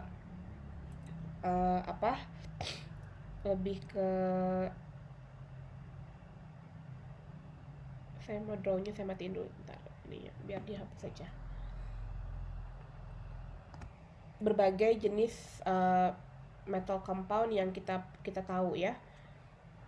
Jadi mau sebagai feedstock atau mungkin sebagai essential steps di metal production atau juga end product ya. Kita teknik kimia itu kan bukan hanya oil and gas aja ya sekarang ya. Kemarin saya dapat challenge juga waktu itu, beberapa waktu lalu ngobrol dengan alumni teknik kimia ITB tuh fokusnya di mana ya, katanya gitu ya. Katanya teknik kimia ITB fokus banget di sawit gitu, tapi bukannya itu bioenergi kemurgi ya gitu kan. Benar juga ya. Nah, jadi setiap prodi itu dia mesti punya kekhasan gitu. Dia kira-kira fokusnya di mana gitu ya. Terus waktu itu saya pernah juga tahun 2018 saya lagi ikut conference seminar nasional Teknik Kimia Indonesia, waktu itu di Padang. Kalau sekarang 2021 juga SNTKI lagi, tapi di Undip kalau nggak salah, secara online. Nah, ditanya teknik kimia tuh bagaimana sih di industri gitu ya, kan dia ngaruh ke bahan kimia kan ya sebenarnya ya. Mau bahan kimia itu juga selain oil and gas juga ada chemicals yang lain, ada oksida, ada titanium oksida buat bahan cat ya, ada buat mungkin bahan-bahan baku buat keramik, buat lantai ya, buat keramik lantai, buat keramik dinding, buat keramik apa ya, misalnya saya waktu itu juga pernah jalan-jalan ke SCG ya, SCG Thailand yang di bukan Cibubur, apalah Citerep gitu ya kalau nggak salah, yang Citerep saya lihat juga. Tapi ternyata bahan-bahannya semuanya impor gitu ya. Ternyata Indonesia ini belum berdikari nih di bidang bahan kimia ini gitu. Nah jadi metal oxide ya, atau senyawa logam, mau oksida, mau klorida, mau macam-macam ini kan kita banyak pakai untuk feedstock of chemical process. Misalkan untuk industri cat ya, apa aja gitu. Nah, ini masih kita beli impor gitu kan. Untuk NaCl pasti impor gitu. Jadi sebenarnya pabrik metalurgi itu bisa berhenti juga cukup sampai metal compound. Contohnya misalnya di saya gambarnya. Di Kalimantan itu saya punya bauksit. Dari bauksit itu dia dibuat jadi Al2O3. Disebutnya adalah chemical grade alumina. Oke. Nah, atau CGA. Nanti ini bisa dipakai untuk berbagai jenis alumina ya, untuk apa aja. Nah, kemudian yang lainnya adalah misalnya itu jadi ini adalah metal compound, atau mungkin misalnya semen ya, yang ini masuk industri strategis, itu juga termasuk metal compound. Dan kemudian dia juga to provide essential steps in metal production. Misalnya nanti kita butuh magnesium klorida, itu dibutuhkan untuk pembuatan titanium misalnya. Berarti kalau pabrik yang membentuk yang menjual MgCl2, wah itu bakal esensial banget gitu. Jadi itu kadang-kadang ini beberapa dari metal compound ini kita jadikan topik-topik penelitian di lab kami, di lab TMBA, karena untuk ke logam itu jauh sekali ya, panjang banget gitu. Minimal buat sampai metal compound itu untuk jadi produk yang lumayan berdaya jual lebih tinggi itu lebih baik gitu. Atau mungkin jadi to form end products ya, untuk jadi misalnya MgOH2 kali gitu. Itu bagus misalnya buat obat, misalkan bahan baku obat untuk bikin obat yang buat sakit mah misalnya. Oke. Contohnya compound formation apa aja, ini kalian bisa lihat detailnya, bisa lihat di buku, atau kalau di bukunya nggak ada, kayaknya di buku yang baru saya nggak tahu lihat udah ada nggak ya, saya ngambil dari buku yang lama sebenarnya. Ini calcination of limestone, atau kalian bisa lihat internet juga. Misalkan jadi calcination of limestone itu dia reaksinya CaCO3 itu dipanaskan dengan kalsinasi, maka dia jadi CaO dan O2-nya menguap gitu ya. Kemudian oxidation of zinc sulfide, di mana kita punya zinc sulfide tapi kita sengaja oksidasi untuk jadi untuk jadi zinc oxide ditambah dengan SO2 gitu. Di SO2-nya kita jadi off gas, bisa dimasukkan ke dalam tentunya harus dimasukkan ke dalam acid plant dulu sebelum dibuang ke udara. Dia jadi H2SO4, dan zinc oxide-nya bisa dimasukkan ke smelter untuk reduksi. Kemudian atau misalnya ini kita mau produksi rutile untuk TiO2, sementara di alam itu adanya ilmenite. Jadi ada satu pabrik misalkan yang dia reaksinya memproduksi rutile aja dari FeTiO3 jadi TiO2 seperti itu. Ya. Kemudian ini juga tambahan lagi bahwa yang kemarin saya sudah cerita bahwa halide compound atau komponen halida atau klorida, fluorida, iodida gitu ya, yang belakangnya 7A itu has been useful in the production of metals that have a stable oxide. Nah, jadi tadi contohnya yang titanium oksida kemarin. Jadi minggu lalu saya cerita, mungkin buat beberapa orang yang nggak ikut ya di minggu lalu, saya cerita bahwa TiO2 itu susah direduksi karbon gitu ya, Kenapa susah banget? Karena dia sangat stabil gitu. Temperaturnya harus selalu tinggi dan sampai 1800 1900, sehingga tidak ekonomis kalau kita harus bikin furnace di temperatur tinggi. Belum lagi kalau ada competing reaction atau ada side reactionnya. Tapi kalau ini diubah jadi TiCl4, itu lebih gampang direduksi jadi titanium gitu dalam bentuk kloridanya. Makanya titanium oksida ini justru dibuat dulu jadi kloridanya, jadi sengaja diputer gitu. Istilahnya saya mau pindah ke satu tempat tapi kehalang sama hutan belantara gitu ya. Ya udah deh, saya routing aja gitu ya, saya pakai jalan lain yang jalan tol misalnya, tapi dia harus muter lebih dari 3 kali lipat gitu ya. Nggak apa-apa, yang penting saya nyampe gitu, daripada mungkin saya pakai jalan rusak dan susah dan segala macam untuk nyampe ke tempat yang sama gitu. Nah, jadi ini contohnya ya, ini ada gambarnya. Jadi di sini titanium dioxide is a very stable compound, jadi dia komponen sangat stabil, but in practice it's not possible to directly reduce oxide to titanium metal gitu. Jadi susah gitu karena dia sangat stabil banget untuk di-reduce pakai karbon atau pakai logam lain, susah. However, if the oxygen can be removed and replaced by halide, ya, kalau misalkan diganti dengan halida atau golongan 7A ini belakangnya, untuk jadi klorin yang paling gampang, karena dia kita gampang ngambil klorin ya dari mana? Gas klorin ngambilnya dari mana? Dari air laut ya. Dari air laut, terus kita dapetin garamnya. Kalau kita dapat garam murni dari Australia tuh udah aja NaCl, nanti kita masukkan ke pabrik elektrolisis, kita dapat NaOH sama Cl2. Jadi Cl2-nya siap banget gitu ya. This open a new potential route for metal production. Ya, ini saya langsung ngambil dari buku ya.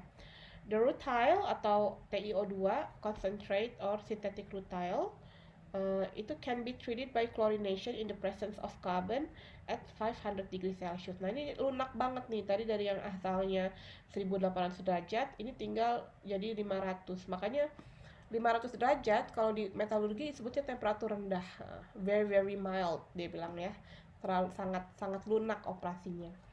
Reaksinya itu di dalam shaft furnace. Jadi shaft furnace kalau inget kayak gimana? Kayak gini, Pak, tinggi, kemudian atau ada fluidized bed. Nah, jadi ada partikel-partikel TiO2 di sini. Gitu ya. Kemudian ada partikel karbon juga. Mungkin dia terfluidisasi. Kemudian tinggal dialirkan sama tinggal dialirkan sama gas Cl2 dari bawah. Sehingga yang di atas keluar dia akan jadi TiCl4. Tingginya berapa, waktu reaksinya berapa, nanti dihitung sama teman-teman metalurgi di bagian kinetika ya. Kalau misalkan dia fluidized bed, luasnya segini, lajunya segini, butuh berapa waktu tinggal, nanti pakai PFR ya, pakai reaksi aliran sumbat, kalian bisa menghitung kapan TiCl4-nya bisa full gitu kalau dari segi kinetika. Nah, ini reaksinya kalau dia dalam ada presence of carbonnya, dia akan jadi gas CO2. Ini dia sangat spontan. Dia delta G-nya sama dengan minus 295 kJ per mol. Jadi dia bisa sangat spontan banget gitu, cepet gitu. Nah, the presence of carbon is essential to the reaction. Soalnya kalau misalkan kalau kita nggak pakai karbon, dia masih positif nih dia di sini gitu, unfavorable. Jadi kalau misalkan cuman di Cl2 aja dia masih plus sih. Tapi kalau misalkan kita pakai karbon, dia pakai minus 295. Nah, berikutnya TiCl4-nya diapain? TiCl4-nya kita alirkan dengan magnesium liquid. Nanti dia jadi Ti dalam bentuk padatan, sementara magnesiumnya jadi magnesium klorida liquid gitu. Ini titaniumnya dalam bentuk gas ya. Gitu. Oke, nah contoh lain ini adalah produksi dari gas ya, produksi dari glass, di mana the glassy material are non-crystalline solid. Jadi kalau glass atau ini ya jendela kalian ini, nah ini sebenarnya dari silika murni. Jadi pasir silika murni, kemudian terus dia didinginkan cepat banget kalau kayak di bahan konstruksi untuk nggak berkembang growth gitu ya. Jadi dia untuk prevent kristalisasi, jadi dia cepat banget gitu. Nah jadi ada juga hitungannya viskositasnya berapa. Nah kemudian untuk jendela ini kita sebut biasanya silikanya sengaja ditambahin lime atau CaO, ini lime, kemudian ada MgO juga, kemudian ada NaO juga yang paling gede nih, atau kita sebutnya soda. Natrium itu soda ya, sodium. Nah jadi namanya ini disebutnya jadinya window glass itu disebutnya soda lime glass. Dia sengaja ditambahin CaO, MgO, Na2O dan K2O juga sedikit SO3 untuk memecah si rangka-rangkanya dari silika itu. Jadi sebelum dia terpolimerisasi dia pecah sehingga dia jadi metalnya. Ya kalau mau lebih lihat lebih jelas, lihat bukunya ya. Saya lupa halaman berapa, tapi ada penjelasan tentang glass. Jadi ini merupakan salah satu contoh-contoh dari yang glass tadi. Oke, cukup beres ya. Oke, ya silakan ada pertanyaan sambil kita nunggu yang berikutnya, bab berikutnya. Bu, saya mau bertanya nih. Ya, silakan. Tadi kan memang secara khusus dibahas untuk TiO2-nya kan rutile ya. Tapi kan misalnya di TiO2 juga ada bentuk kristal yang lain dan di mineral lain pun juga pasti ada. Nah, apakah dengan prosesnya itu dengan satu alat itu secara spesifik itu harus rutile atau nanti memang bisa kan sama-sama senyawanya itu sama-sama TiO2 tapi juga bisa ada yang dari satu alat yang dedicated untuk rutile itu bisa untuk kristal yang lain. Kayak anatase gitu ya? Dia rutile, brookite sama anatase. Anatase sama apa lagi? Brookite. Nah itu betul, itu penelitian kamu ya soalnya. Saya pas waktu di Australia pernah nonton tentang itu. Jadi dia gimana ngubah, bisa nggak sih anatase diubah jadi rutile? Nggak bisa ya? Mungkin bisa saja Bu, tapi by nature mungkin ya Bu. Mungkin ya, nah itu saya nggak bisa jawab. Makanya itu tapi ini spesifik untuk rutile. Jadi saya udah lupa inget ya, tahun 2010 waktu saya conference di Adelaide. Waktu itu ada PhD student dari Monash yang dia cerita tentang rutile-nya dia itu masih sebagian masih ada anatasenya gitu. Dia cerita, cuman saat itu dia cerita tentang karakterisasi dan saya senang banget tentang karakterisasi mineral. Jadi saya lebih inget itunya. Jadi saya nggak inget untuk bagian prosesnya. Tapi itu betul. Bisa jadi saya nggak tahu ya apakah dia spesifik untuk rutile atau anatase. Mungkin pertama harus ngecek kinetikanya, termodinamikanya gimana. Kalau misalkan dia nggak jauh beda, mungkin kinetika juga nggak jauh beda gitu. Tapi kalau misalkan delta G-nya misalkan jauh banget beda, ya berarti nanti kinetikanya juga akan cukup beda gitu. Oh, jadi tetap ada konsiderasi ke arah delta G secara termodinamika. Pokoknya itu kunci lah, itu kunci banget gitu ya. Oke. Kalau memang seingat saya sih itu untuk annealing-nya memang beda agak jauh Bu dari temperaturnya, tapi saya lupa spesifiknya berapa. Berarti memang di alatnya itu memang nggak bisa ya rutile terus gitu ya. Iya, betul. Iya, kalau betul. Buat yang lain ya, saya sambil nyari ininya nih. Buat yang lain, ini sebentar, saya matiin dulu suaranya.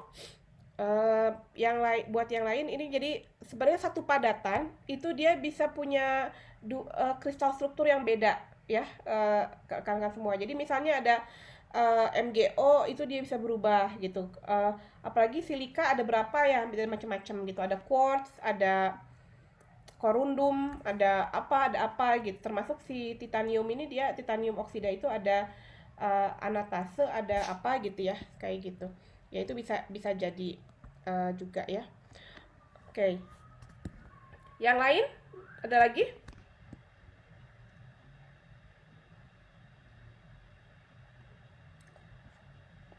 Oke, sebenarnya saya mau kita masih ada setengah jam lagi. Nggak setengah jam banget sih ya, 10 menit kali ya harusnya. Bentar, saya mungkin oke, mungkin saya bisa jelaskan. Saya ingin sebentar, saya langsung ini ya. Saya akan share screen dulu. Oke. Nanti kalian nonton ya videonya yang steel manufacturing yang ada di video sini nih. Bagus banget. Lebih jelasnya kayak gimana, tapi dia 18 menit gitu. Jadi dan saya belum sempat downloadin. Jadi nanti kalau kita nonton bersama nanti banyak iklannya ya. Nanti akan banyak iklannya, nggak seru gitu. Nanti silakan ditonton untuk tahu lebih detail tentang steel manufacturing. Kita coba lanjut saja dulu ke bagian 3 ya. Tadi habis praktikum. Sebentar. Di bagian 3. Oke, kita masuk bagian 3 yaitu tentang metal production. Ya. Sebenarnya ini bukan pabrik itu ya. Bukan ya. ini cuman karena link dari Google, dari Microsoft-nya seperti ini ya sudah. Oke. Nah, kita akan lanjut berikutnya. Tadi saya udah ngasih sneak peek sih ya cara metal production. Nah, sekarang mulai sekarang dan nanti minggu depan, seminggu berikutnya kita akan kupas tuntas banyak banget yang beberapa metal logam strategis ya, terutama tentang besi, tembaga, magnesium, aluminium, titanium yang banyak dipakai sehari-hari ya oleh kita. Jadi ikut kuliah ini, abis itu kalian kalau ada Dirjen Minerba ngomong ya, kalau ada SDM ngomong tentang mineral-mineral gitu, kalian kalian akan ngerti gitu kenapa dia begini, kenapa dia begitu gitu. Oke. Pertama, ini balik lagi nanti hubungannya dengan diagram Ellingham ya. Di diagram Ellingham itu kan kalian sudah tahu ya, di PR juga ngitung diagram Ellingham dan sebagainya. Pertama, reduction itu dia sebenarnya kalau dari definisi reduction itu apa sih? Kan ini tuh apa sih? Reduction itu ini ya, penurunan bilangan oksidasi. Kan karena dia bilangan oksidasinya dia 0 di sini, kemudian dia misalkan X plus gitu kan ya. Misalkan berapa plus jadi 0. Misalkan Fe23 dari Fe3 plus jadi Fe. Jadi dia menurun bilangan oksidasi. Sebenarnya sih itu simpelnya. Nah, cara mereduksi itu bisa pertama as it is. Jadi dari XO atau dari metal oxide itu dijadikan M dan O2, tapi kemarin kita lihat PO2-nya atau tekanan parsial O2-nya jadi sangat kecil sekali. Misalkan kemarin saya masih ingat yang diskusi kita untuk CU misalnya sampai 10 pangkat minus 16. Jadi kadang-kadang ini tidak favorable ya, tidak kita inginkan. Nah, yang paling mudah yang kedua adalah karbotermik ya. Karbo itu dari karbon, thermal itu pakai termik itu dari thermal ya, atau dari dengan panas gitu.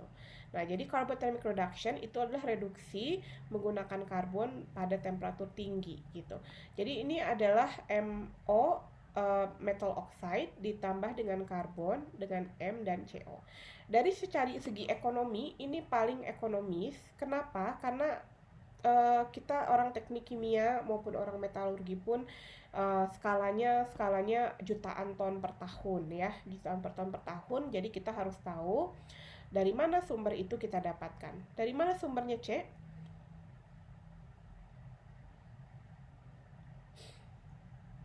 Sumber C di alam ada apa aja?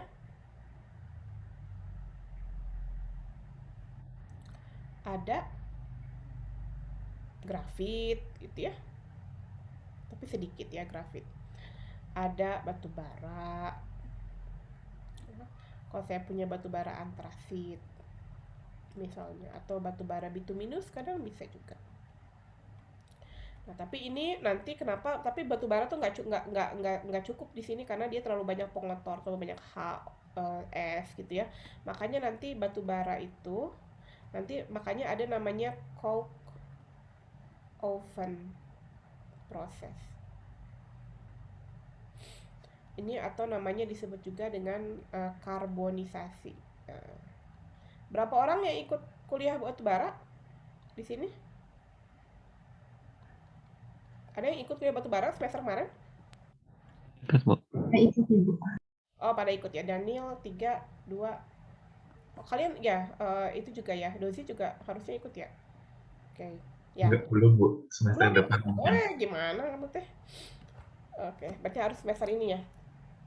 Ya, jadi karbonisasi ya. Karbonisasi itu jadi dia sengaja kita panaskan di temperatur tinggi biar volatile matternya atau yang kandungan H-nya kan ya, kandungan O-nya HO terus kemudian S atau N itu juga dia dekomposisi termal. Jadi dia lepas ke darah sehingga kita maksimal banyak C-nya, itu juga coke-nya. Itu jadi untuk ini kita tinggal ambil batu bara tinggi, misalkan antrasit atau bituminus, kemudian kita bikin satu plant tentang coke oven. Nanti kenapa coke oven? Jadi kayak pemanggangan lah istilahnya ya dengan karbonisasi ini. Juga kemudian kita cetak atau kadang-kadang dicetak, kadang-kadang ya cuman di as it is ya, diperketat gitu ya, ditekan-tekan biar lebih kuat misalnya, itu juga bisa. Jadi secara ekonomis ini lebih nomor 2. Kemudian yang ketiga, kalau nggak bisa, misalkan kayak tadi titanium nih tadi nggak bisa, atau ada beberapa proses yang nggak bisa, itu adalah kita menggunakan reduktornya adalah logam lain. Jadi kita sengaja buat logam untuk mereduksi logam lain gitu. Nah, kadang-kadang juga ada komplikasi juga, sehingga perlu ada chloride intermediate route-nya juga. Jadi kadang-kadang kita perlu buat chloride intermediate route seperti yang tadi di titanium. Oke, kalau lihat slide-nya ini panjang banget ya, 82, jadi kita masih punya waktu yang cukup buat minggu depan. Kalau masih nggak bisa juga, selanjutnya ini di sini sebenarnya dari nilai cost ya, dari nilai ekonomi ini udah lumayan ya. Artinya saya harus bikin satu plant yang udah bukan coke oven lagi, tapi saya harus bikin air. Sementara biasanya air tuh dibuatnya dari apa? Air juga dibuat dari oksida ya. Artinya dia juga harus punya satu plant untuk bikin air dulu gitu. Misalnya saya punya kasus nih. Contohnya untuk bikin magnesium saya butuh kemarin saya cerita saya butuh calcium dolomite, itu saya buat dengan silikon, tapi silikonnya 75% ada Fe-nya. Jadi kenapa? Karena dia lebih ekonomis gitu, 75% silikon dan hasilnya prosesnya sama. Ini dia jadi Mg dalam bentuk gas. Ini Ca2SO4 dalam bentuk solid. Ini tesis saya mengembangkan ini ya, disertasi saya dulu. Nah, bayangkan, jadi kita harus beli ini. Saya kalau mau bikin plant nih di Indonesia belum ada ya plant magnesium, ini masih challenge juga buat kami ya. Beberapa kali dari Jawa Timur juga udah ngontak, saya udah kesana juga. Cuman karena masih mungkin belum banyak ya logam magnesium nih di Indonesia dan pasarnya belum ada, kemudian juga terlalu tinggi plantnya, plant economic plantnya, jadi memang belum ada gitu. Nah, di sini jadi artinya secara ekonomi kita perlu beli ferrosilicon, misalnya beli ferrosilicon dari Cina, berarti mahal ya, operating cost-nya, raw materialnya aja beli gitu ya. Atau kita bikin plant baru, ya plant baru yaitu plant bikin silikon. Bikin silikon gimana? Ya mulai dari silika direduksi dengan C, dia jadi Fi. Nah, tapi silikanya juga ada, misalkan pasir ya, ada Fe2O3 gitu juga ikut jadi C juga, jadi dia jadi Fe juga ditambah CO gitu ya, kayak gitulah ya. Jadi makanya kenapa si silikanya tuh nyampur jadi Fe gitu. Jadi ini kalau nggak salah, kalau masih ingat 70% silikon, sisanya adalah iron. Jadi dia selalu masuk karena dia masuk dari raw materialnya. Jadi pasir silika yang masih mengandung besi. Ya kan, jadi dia cost-nya lebih naik lagi. Berikutnya adalah kalau nggak bisa juga, sangat stabil gitu ya, maka kita reduksi dengan elektrolisis. Nah, ini yang terjadi sama aluminium. Aluminium itu dia terlalu rendah banget di diagram Ellingham, sehingga ini kita hanya bisa menggunakan elektrolisis, namanya adalah Hall-Héroult process.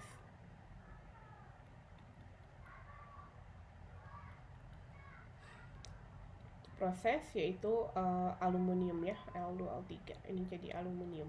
Bahkan magnesium pun ada yang elektrolisis. Tadi saya cerita ya, di magnesium pun ada, kita buat magnesium dari magnesium klorida, dia jadi magnesium.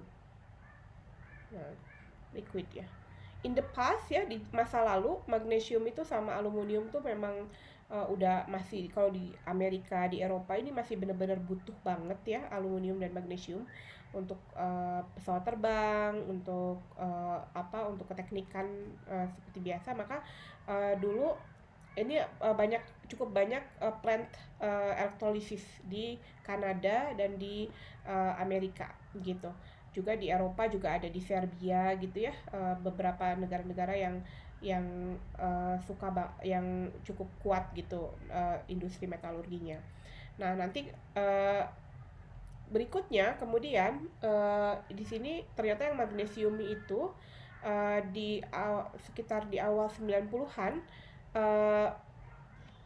di Tiongkok ya, di Cina itu mulai mereka bikin pabrik ini.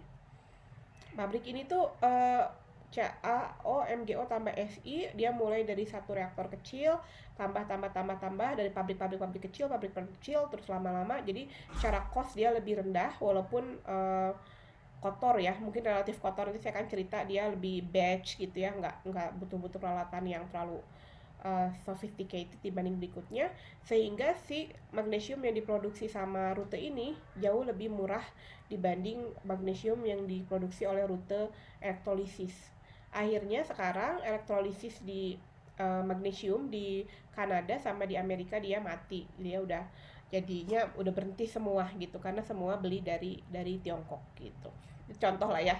Jadi betapa teknologi itu benar-benar mempengaruhi suatu negara, apakah dia bisa bersaing untuk membuat itu atau tidak gitu, sampai segitunya ya. Nah, balik lagi ke elektrolisis. Elektrolisis ini sementara kalau aluminium dia nggak ada cara lain, hanya bisa elektrolisis. Udah beberapa kali kami di tim di Swinburne, di Australia juga ya, beberapa kali mencoba untuk finding alternative route for aluminium gitu ya, untuk mencari rute alternatif, tapi tetap ternyata banyak kendala ya. Even itu masih dash evaluation, masih pakai vexage ya, kita cari rutenya kesana kesini masih susah gitu ya. Kemudian nah kalau elektrolisis ini dia jadi bisa aqueous, bisa larutan berbasis air, atau dari molten salt ya, dimana MO-nya jadi M ya, M logam ditambah dengan O2 misalnya, dan M-nya terdeposisi di katoda. Kalau nggak bisa juga ya, ada juga yang pakai gaseous reduction. Jadi di nikel, kalau nikelnya pakai hidrometalurgi, itu sengaja masukkan gas hidrogen sehingga dia tereaksi jadi nikel dalam bentuk padat dan 2H+, itu juga terjadi juga. Kemudian butiran-butiran NiS-nya ini kemudian dikumpulkan dan kemudian di melting ulang dan dicetak. Cara lain selain itu juga ada namanya cementation. Jadi dia seperti mengorbankan satu logam yang bernilai lebih rendah untuk mengendapkan logam lain yang bernilai lebih tinggi. Misalnya saya punya larutan Cu2+, itu saya masukkan Fe-nya akan teroksidasi jadi Fe2+, akan berkarat, sementara Cu-nya akan terdeposisi dan mengendap. Itu juga bisa terjadi. Jadi kalian bisa lihat dari sisi teknik kimia, dari sisi ekonomi, bagaimana pemilihan ya. Bedanya kita orang kimia dengan teknik kimia, bedanya dengan atau ada metalurgi adalah bagaimana setiap decision yang kita punya, setiap kesimpulan yang kita punya, kita harus kembalikan lagi terhadap energi, ketersediaan materi ya, ketersediaan feed, kemudian juga nilai tambah yang kita dapatkan, kemudian juga environment atau lingkungan yang kita dampak lingkungan dan sebagainya gitu ya. Jadi sebenarnya kalau setiap logam dia bisa karbotermik atau misalkan disosiasi aja, wah ini kayaknya gampang banget ya, gak ada polusi ya di sini ya, cuman karena butuh O2 saja. Sayangnya ini sekali terjadi. Akhirnya makanya kenapa kita metalurgi ini ya rata-rata semua pakai kokas dan karbon dan gas CO. Gas CO-nya juga nanti dioksidasi lagi jadi CO2, makanya dia merupakan penyumbang greenhouse gas yang cukup besar ya, yang besar bareng dengan semen, bareng dengan yang lain gitu. Oke, nah jadi evaluasi rutenya start with thermodynamics ya. Saya menggunakan PPT dari profesor saya, Profesor Jeff Brooks. Dia juga sudah memberi izin. Kemudian tahun lalu saya undang waktu itu mengasih kuliah. Kalau kalian masih penasaran dengan kuliahnya beliau, saya rekam juga, nanti bisa saya masukkan di EduNext juga, sama tentang ini ya. Nah, kenapa termodinamik? Karena ya tadi kan semuanya konsepnya kita lihat equilibrium. Dengan termodinamik itu kita bisa punya batas. Jadi kalau kita mau dari A ke B, ini berapa sih batas persentase recovery saya misalkan, berapa batasnya B. Nah, masalah kita mau cepat atau lambat, atau mau lama banget, atau mau belok-belok gitu ya, atau mau langsung ke sini, atau mau atau langsung ke sana gitu ya, itu masalah kinetikanya gitu, dan kinetika dan juga mass transport kinetik. Tapi minimal dari termodinamika kita bisa tahu batas proses kita. Jadi kita bisa memprediksi result independent of the roots gitu. Tadi kayak magnesium bisa juga langsung reduksi misalnya. Bisa juga jadi enggak, misalkan bisa juga dia pakai elektrolisis atau enggak gitu. Kemudian kita bisa ngitung juga kira-kira energi yang di requirement, juga kemudian komposisinya keluarannya apa ya, bisa nggak sih gitu. Intinya pakai termodinamika itu ini reaksi bisa terjadi nggak sih, nah itu ya, itu yang bisa. Ya cuman limitasinya kita nggak bisa memprediksi laju ya, kita nggak bisa tahu non equilibrium proses, misalnya pakai tentang gelas ya, peristiwa pembuatan gelas nggak bisa dipakai termodinamika. Kemudian ini merupakan statistical view energy and matter, jadi merupakan ya hitungan aja sih.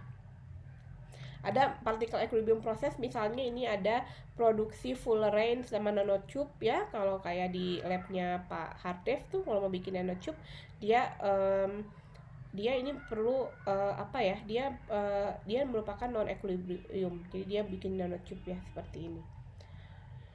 Oke, ini sudah sih kemarin. Jadi tadi kita lihat nih, jadi di sini Al2O3 di paling bawah ya, sangat stabil, maka dia harus pakai elektrolisis. MgO bisa pakai karbon, tapi dia pakai karbonnya adalah sekitar 1700 gitu. Maka makanya MgO ini kita pakai silikon. Jadi sengaja dipakai silikon untuk bisa mereduksi lebih baik. Kalau FeO karena jauh di atas, nikel, kobalt, timbal, copper ini dia bisa langsung pakai smelter biasa ya. Umumnya cair-cair smelter itu cepat prosesnya, reaksinya.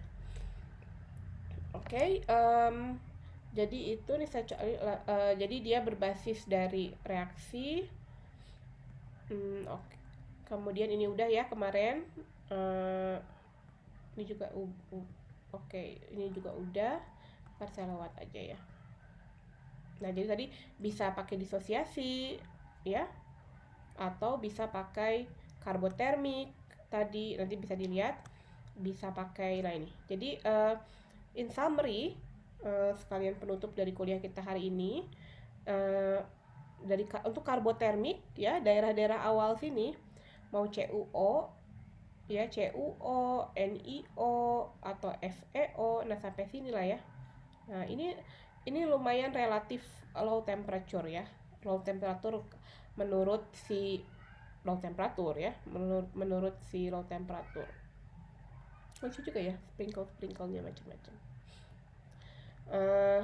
Terus yang lain, nah kalau yang besar-besar di sini ya, Al2O3, kemudian MgO, CaO yang stable oxide, itu dia butuh higher temperature. Nah, tapi sebenarnya ini dia disebutnya adalah light metal atau logam ringan. Jadi titanium, aluminium, magnesium sama kalsium itu disebutnya adalah logam ringan.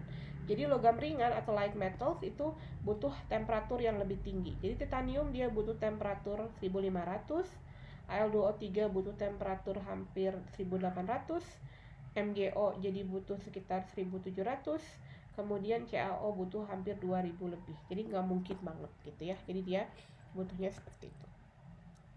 Oke, ini sedikit yang silicon production. Nah, jadi ini cara bikin silikon, di mana di sini ada electric arc furnace, di sini masukkan silika pasirnya, nanti lelehan dari silikonnya akan di tapping di sebelah sini, gitu ya. Oke, hampir jam 3, jadi kayaknya kita cukupkan aja dulu hari ini.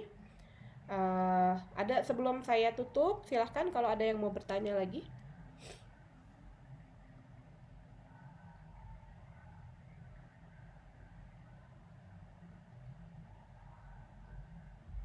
Nggak ada ya? Oke. Kalau gitu kita akan lanjutkan minggu depan dengan masih metal production. Mudah-mudahan kita bisa mengupas tuntas ya tentang produksi besi baja, produksi koper, tembaga, terus kemudian silikon, kemudian magnesium, dan nanti aluminium nanti di elektrometalurgi karena dia elektrolisis. Oke semua, terima kasih atas perhatiannya ya.